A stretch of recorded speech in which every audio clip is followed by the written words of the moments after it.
بسم اللہ الرحمن الرحیم۔ السلام علیکم۔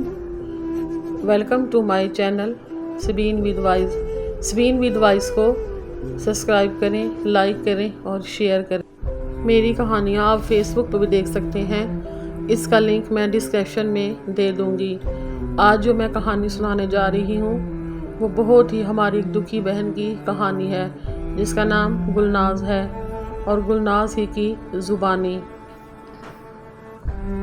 گلناز کی ایک جو بیماری کا شکار ہو جاتی ہے وہ سب کچھ بدل جاتا ہے۔ اس دردناک کہانی کو آخر تک ضرور دیکھیں، آپ کی آنکھوں میں آنسو آ جائیں گے۔ تو چلتے ہیں آج کی کہانی۔ گلناز کی جو ایک بیماری کا شکار ہو جاتی ہے اور سب کچھ بدل جاتا ہے، اس دردناک کہانی کو آخر تک ضرور دیکھیں، آپ کی آنکھوں میں بھی آنسو آ جائیں گے۔ تو چلیے شروع کرتے ہیں آج کی کہانی۔ وقت کا دھارا بہتا چلا جاتا ہے، سال گزرتے جاتے ہیں، موسم بدلتے ہیں، لیکن ہمارے دلوں کے موسم کبھی کبھار ٹھہر جاتے ہیں۔ میری زندگی بھی ایک مسلسل مشقت کے سوا کچھ نہیں۔ زندگی میں جتنی محنت اور کوشش سے رشتے سمیٹے، سب میرے ہاتھوں سے ریت کی مانند نکل گئے۔ میری زندگی کی کہانی بھی ایک عجیب سی ہے، کیا ایسی کسی اور پر بیتی ہوگی؟ پہلے جب زخم ہرے تھے لکھ بھی نہیں سکتی تھی، اب کچھ نہ کچھ لکھنے کے لائق ہو گئی ہوں۔ مجھے لکھنا اچھا لگتا تھا۔ ہسپتال میں آپ اپنے زور و شور شب کے بارے میں تحریر کے سوا اور کر بھی کیا سکتے تھے؟ تو ہی ایک ڈائری منگوا کر میں نے لکھنا شروع کر دیا۔ میں نے جب ڈائری لکھنے کی ابتدا کی تو کورے صفحات پر چند سطروں میں گزرے خیالات کا حال لکھ دیا اور عنوان لکھا، ہسپتال کا ایک دن۔ جیسے ہی ڈاکٹرز وارڈ کا آخری راؤنڈ ختم کر چلے جاتے تھے، مکمل خاموشی ہو جاتی تھی، تب میں چھت سے آتی مدھم روشنی میں قلم اور ڈائری اٹھا کر پلنگ کے سرہانے ٹیک لگا کر لکھنا شروع کر دیتی۔ بستر پر اس طرح بیٹھ کر لکھنا ہے تو وقت طلب، مگر بیماری کی وجہ سے ایسا کرنا پڑتا ہے۔ جب مریضوں کے لواحقین اور چاہنے والے والہانہ انداز سے آتے، اس وقت میری جلتی ہوئی آنکھیں دروازے پر جم جاتی کہ شاید میرا جیون ساتھی مجھ سے ملنے آ جائے، جس کا کبھی دعویٰ تھا کہ وہ میرے بغیر جینے کا تصور بھی نہیں کر سکتا، مگر جب برے دن آئے اس نے میری بیماری سے ڈر کر مجھے بلا ہی دیا۔ ہاں، ایک میری ماں اپنے نحیف جسم کو کھینچتے ہوئے ملنے آ جاتی ہیں، ان سے ہی دو چار باتیں ہو جاتی ہیں، ورنہ میں خاموش رہتی ہوں اور صحت یاب ہونے والے مریضوں کے رشتہ داروں کی باتیں سنتی رہتی ہوں۔ مجھے یاد ہے جب میں نے میٹرک پاس کیا تھا اور میں ہنستی مسکراتی جوانی کی حدود میں قدم رکھا، اس زمانے میں میری رنگت سفید گلابی اور آنکھیں شربتی ہوا کرتی تھیں، جن کی سہیلیاں یہی سوچا کرتی تھیں۔ اس خوشیوں اور بے فکری سے بھرپور دور میں مجھے کسی کی نظر لگ گئی اور اچانک کسی بیماری کا حملہ ہوا جو شروع میں بالکل معمولی نوعیت کا تھا، لیکن بعد میں کس مشکل سے گزری وہ میں آپ کو بتا ہی نہیں سکتی۔ بات تو ذرا سی لگتی تھی کہ میری ایک انگلی پر چھوٹا سا دانہ نکلا تھا جو معمولی نوعیت کا تھا، مگر یہ رفتہ رفتہ زخم بن کر مجھے تکلیف دے رہا تھا۔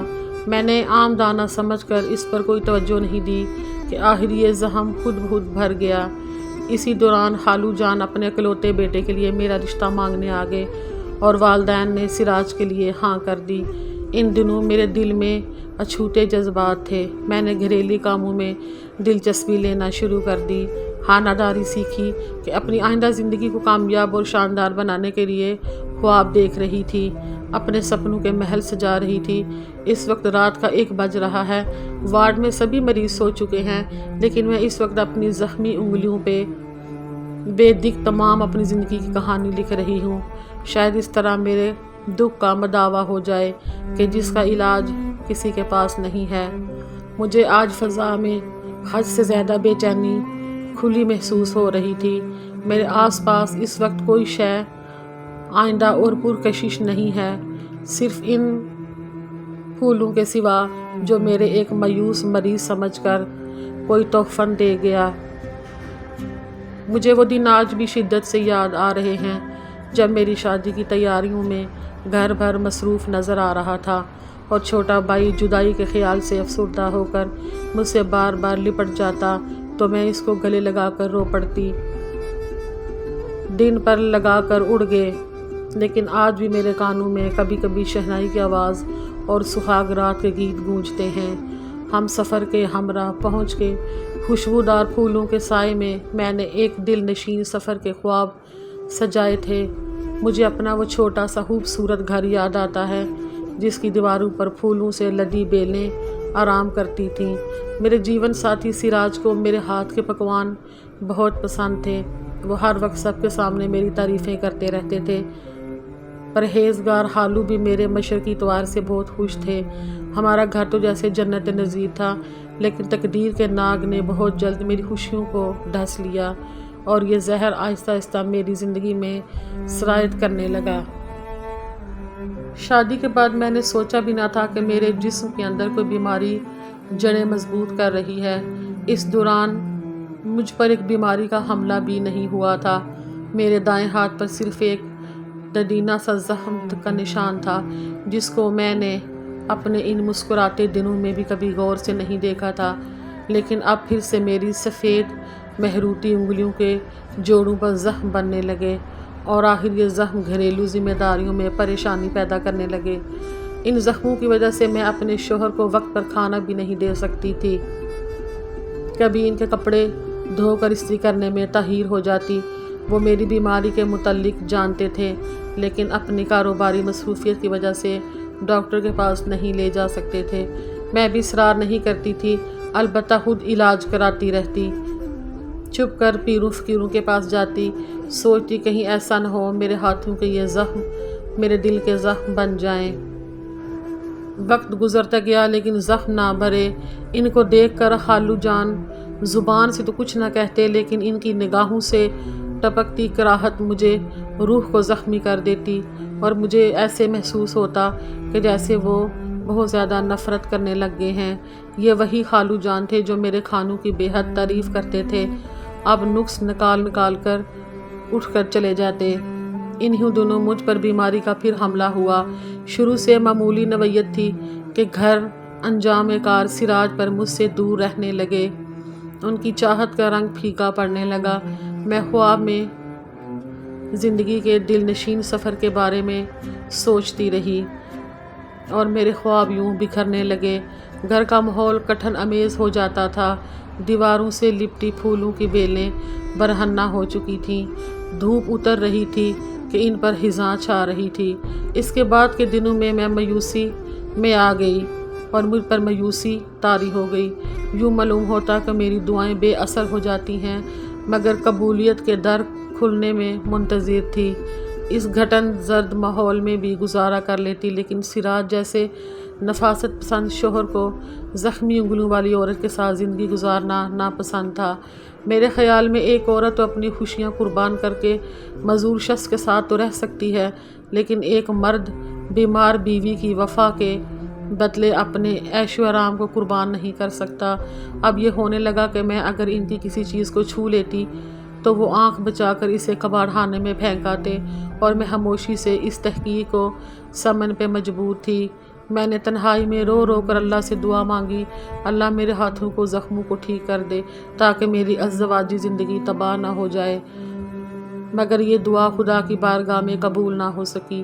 آخرکار سراج نے میری بیماری کو لا علاج سمجھ کر پہلے کنارہ کیا اور پھر طلاق دے دی۔ میں مجبور تھی، بے بس تھی، اور یوں میں اپنی ماں باپ کی دہلیز پر دوبارہ لوٹ آئی جہاں سے میری ڈولی نکلی تھی۔ جنہوں نے مجھے جنم دیا تھا انہوں نے مجھے پھر سے گلے لگا لیا۔ ماں نے مجھے اپنی ہی باہوں میں بھر لیا جیسے میں ننھی سی بچی ہوں۔ والد صاحب نے بھی سر پر ہاتھ رکھا اور کہا، بیٹی جب تک زندہ ہوں تجھ کو ملال کرنے کی ضرورت نہیں۔ ابو نے مجھ کو لختے جگر جانا سراج کی طرح امر بیل نہیں سمجھا، حالانکہ وہ بھی میرا محافظ تھا اور ابو بھی، لیکن شوہر اور باپ کی محبت میں فرق ہوتا ہے۔ ماں باپ اولاد کے لیے مال و زر تو کیا جان بھی قربان کر دیتے ہیں۔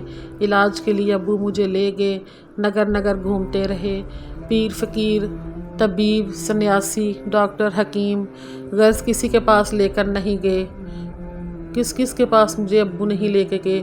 کچھ عرصہ کسی دوائی سے فاقہ ہوتا تو ہفتہ بھر بیماری پھر سے واپس آ جاتی۔ پرائیویٹ ڈاکٹروں کے کلینک میں بھی زیر علاج رہی۔ افاقہ عارضی ہوتا، پھر سے سوکھے زخم ہرے ہو جاتے۔ آخرکار وقت نے مجھے سول ہسپتال پہنچا دیا۔ یہاں کے ڈاکٹر بہت قابل تھے۔ وہ میری بیماری سے مایوس نہیں تھے۔ وہ مجھے لا علاج نہیں کہتے تھے۔ خدا جانے کیسی بیماری تھی، دعا بھی اثر نہیں کرتی تھی، لیکن مستقل شفا یابی نہ ہوتی تھی۔ ہسپتال کے بستر پر میں اچھے حاصل ہونے کا انتظار لمحہ لمحہ کرتی رہی۔ یہاں ہسپتال کا ماحول ایسا تھا کہ رات گئے سناٹا ہو جاتا تھا، سب سو جاتے، ایک مجھے نیند نہ آتی۔ نیند کس طرح آ سکتی تھی؟ زخمی بدن پر ماضی کی تلہی یادوں کے ناگ بھی تو پھن پھیلائے بیٹھے تھے۔ سوچتے سوچتے رات گزر جاتی۔ خدا تو اپنے بندوں پر مہربان ہے۔ پھر میری تقدیر میں اتنی مختصر خوشیاں کیوں لکھی گئیں؟ بابا جان کے گھر میں اکثر خاموش رہتی تھی، ان پر یہ ظاہر نہ کرتی کہ اپنوں نے خنجر سے اپنی روح کو زخمی کر دیا ہے۔ راتیں آنسو بہانے اور خدا سے فریاد کرتے گزر جاتی۔ مجھے اپنے والدین سے بہت پیار تھا، ان کو بالکل بھی دکھی نہ کرنا چاہتی تھی۔ آخر تک بابا جان مایوس نہ تھے۔ وہ بڑے بڑے ڈاکٹروں سے علاج کے لیے رجوع کرتے رہتے تھے۔ شاید ان کا خیال ہوگا کہ میں ایک بار مکمل شفا یاب ہو جاؤں تو پھر وہ میرا گھر بسانے کا اہتمام کریں۔ جن دنوں سراج نے مجھے طلاق دی، میرے اندر ایک نئی زندگی نمو پا رہی تھی۔ میں اب یہی سوچ تھک جاتی تھی کہ اس نئی زندگی کی پرورش اور مستقبل کا کیا ہوگا۔ ان دنوں میرے پاس ماضی کے تلخ تجربے تھے، مگر کوئی امید کی کرن نہ تھی۔ اگر امید کی کرن تھی تو میرے لیے آنے والی اولاد تھی، جس کے لیے ارادے باندھتی تھی۔ کیسے اپنے بچے کو اپنے ہاتھوں سے پروان چڑھاؤں گی؟ آہ، یہ ارادے میری بدنصیب کے اندھیروں میں ڈوب گئے۔ میری ایک بچی ہوئی، لیکن وہ بھی میرے مرض کی زد سے نہ بچ سکی اور اپنے خالق کے پاس جا پہنچی۔ امید کے اس چراغ کے بجھتے ہی میرے دن رات ہمیشہ کے لیے ویراں ہو گئے۔ اب زندگی کا کوئی مقصد نہ تھا۔ پے در پے محرومیوں کے بعد اپنی خود اعتمادی کا بل بوتے پر میں ابا جان کے گھر خود کو ایڈجسٹ کرنے کی کوشش کرنے لگی۔ زخمی انگلیوں کے باوجود امی کا ہاتھ بٹانے کی کوشش کرتی۔ اگر زخم بدلتے موسم کے ساتھ خشک ہو جاتے تو بابا جان کی پسند کا کھانا بناتی۔ بھیا کا کوئی کام ہوتا تو کر دیتی۔ یہ سب لوگ میرا بہت خیال رکھتے تھے، کوشش کرتے تھے کہ کسی بھی طرح میری دل آزاری نہ ہو۔ کچھ عرصے یوں ہی بیت گیا۔ میں بظاہر پرسکون تھی، لیکن اکثر راتیں حال اور مستقبل کی تکلیف دہ سوچوں سے آنسو بہانے لگتی۔ میری صحت یابی کے لیے امی جان وظائف کا ورد کرتی رہتی تھیں، مگر مرض بڑھتا گیا۔ جوں جوں دوا کی میری بیماری بڑھتی جاتی تھی۔ زخموں نے ہاتھوں کے بعد ہتھیلیوں پر بھی جگہ بنا لی۔ وہ چال جس کو کبھی سہیلیاں ہرنی کی فلانچیں کہتی تھیں، اب قدم پھونک پھونک کر بھی زمین پر رکھتی تھی کہ کہیں تکلیف نہ ہو۔ ہر قدم پر ٹیسیں اٹھتی۔ میرا رنگ بیماری سے سیاہ ہوتا گیا اور سنہرے بال جڑ چھوڑتے چلے گئے۔ آنکھیں اندر کو دھنس گئیں۔ کچھ عرصے بعد کوئی مجھے دیکھ کر پہچان ہی نہیں پاتا تھا کہ میں وہی گلناز ہوں۔ ماں باپ کے زیر سائے اس گلشن شفقت میں جیسے تیسے خزاں کا جھونکا بن کر گزرتا رہا۔ دل اور جسم ضرور جلتے رہتے تھے، لیکن بابا جان اور امی جان کی محبت ٹھنڈی چھاؤں نے مجھے خاک سر ہونے سے بچائے رکھا۔ بھائی کی شادی ہو گئی، تب اس خاتون کی نگاہوں نے مجھے شدت سے احساس دلایا کہ میری انگلیوں کے زخم سے ان کو کس قدر کراہت آتی ہے۔ بھابھی نے تحقیرانہ جملے میری روح کو چیر چیر کر دیا۔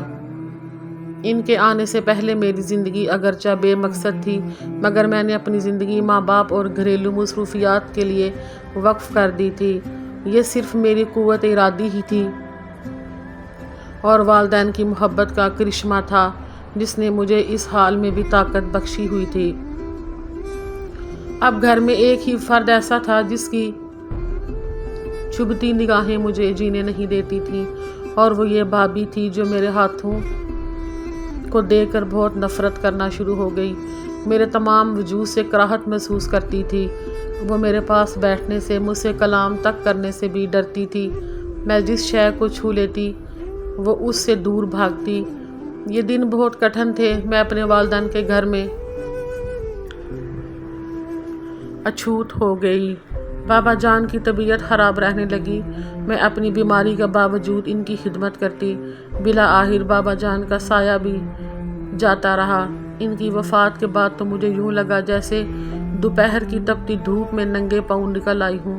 بابا جان کی وفات کے بعد امی کی بجائے بھابھی کو گھر کی حکمرانی مل گئی اور وہ بھابھی گھر کی حکمرانی کرنے لگی۔ حالات کی حدت بڑھنے لگی۔ گھریلو کام کاج سے میرا واسطہ مکمل طور پر ختم کر دیا گیا۔ اب مجھے اپنے کمرے سے باہر آنے کا حکم نہ تھا۔ آج بھی مجھے وہ تپتے دن، جلتی راتیں یاد آتی ہیں جب میں تنہا اپنے کمرے میں محدود کر گئی تھی اور ملازم مجھے دور سے کھانا دے کر چلے جایا کرتے تھے۔ امی جان بھی چھپ کر میرے کمرے میں آتی تھیں کہ دلہن بھابھی ماہم کا خیال تھا کہ امی جان کی وجہ سے میری بیماری کے جراثیم گھر کے دوسرے افراد میں بھی منتقل ہو جائیں گے۔ رفتہ رفتہ بیماری اس نچ پر پہنچ گئی کہ اعصاب کمزور ہو گئے اور اعصاب جواب دینے لگے، جسم کے عضلات سکڑنے لگے۔ اس تنہائی اور اندھیرے میں روح کے تمام زخم بھی برسنے لگے۔ بھابھی کو میرا زخمی وجود اب گھر میں بوجھ نظر آنے لگا، کیونکہ سب کو یقین تھا یہ زخم اب جسم پر ابھریں گے۔ یوں مجھے ہسپتال پہنچا دیا گیا۔ ایک ڈاکٹر صاحب نے آس دلائی کہ اس بیماری سے شفا ہوگی، وہ ضرور علاج کریں گے۔ یہاں کا ماحول گھر کے ماحول سے مختلف تھا۔ یہاں مریض یا ان کے رشتہ دار میرے زخموں کو حقارت کی نظر سے نہیں دیکھتے تھے، بلکہ وہ مجھ سے ہمدردی کرتے تھے اور میری نامراد جوانی پر افسوس کیا کرتے تھے۔ کتنی عجیب بات ہے کہ غیر تو ہمدردی کے دو بول جاتے، مگر بھائی اور رشتہ دار الفاظ کے تیر چلاتے۔ پھر تو غیر بھلے تھے جو دل تو رکھتے تھے کم سے کم، اور ان کے انہی جملوں سے مجھے تسلی ہو جاتی۔ ایک امی تھیں جو راتوں کو اٹھ کر میری صحت یابی کی دعا کرتی تھیں۔ حالانکہ اب تو میں اس زہم زندگی کے ہوگر سے بھی تنگ آ چکی تھی۔ ایک وہ مایوس نہ تھیں خدا کی رحمتوں سے، اور ایک وہ ڈاکٹر صاحب۔ بالآخر ماؤں کی دعائیں اور ڈاکٹر صاحب کی محنت رنگ لائی اور میری انگلیوں کے زخم بہتری کی طرف بڑھنے لگے۔ رفتہ رفتہ میں عروبہ صحت میں شامل ہوتی گئی۔ ڈاکٹر صاحب کا کہنا تھا مزید 6 ماہ اور میرا علاج ہوگا تو میں مکمل طور پر صحت یاب ہو جاؤں گی۔ میں بھی اس امید پر زندگی جی رہی ہوں۔ تمام نرسیں، ڈاکٹرز اور وارڈ کا عملہ مجھ سے خاصی مہربان سے پیش آتا ہے تو اور زیادہ جینے کو جی چاہتا ہے کہ ابھی دنیا میں نیک لوگ بھی باقی ہیں جو دوسروں کو جینے کا سہارا دیتی ہیں۔ آج ڈائری لکھتے لکھتے صبح ہو گئی ہے۔ عملہ بستروں کی چادریں وغیرہ بدلنے کو آنے والا ہے۔ وارڈ بوائے میز پر بڑے گلدان پھول پر نکار رہے ہیں اور ان کی جگہ تازہ پھولوں کا گلدستہ سجا دیں گے۔ یہ یہاں کا معمول ہے۔ مریض آتے ہیں اور چلے جاتے ہیں۔ میں مگر 6 ماہ اور یہاں رہوں گی۔ وہ دن ضرور آئے گا جب میں بھی صحت مند ہو کر اپنے گھر چلی جاؤں گی انشاءاللہ، مگر میں بھول رہی ہوں میرا گھر ہے کہاں۔ اماں نے البتہ وعدہ کیا ہے کہ وہ کرائے کا مکان لیں گی اور تا حیات میرے پاس رہیں گی۔ بھلا ہی وہ کرائے کا گھر ہوگا، لیکن وہاں مجھے کوئی حقارت کی نظر سے تو نہیں دیکھے گا، لیکن زندگی کو کچھ اور ہی منظور تھا۔ شاید قدرت کو مجھ پر ابھی بھی رحم نہیں آیا تھا۔ جو میری بیماری کم ہو رہی تھی،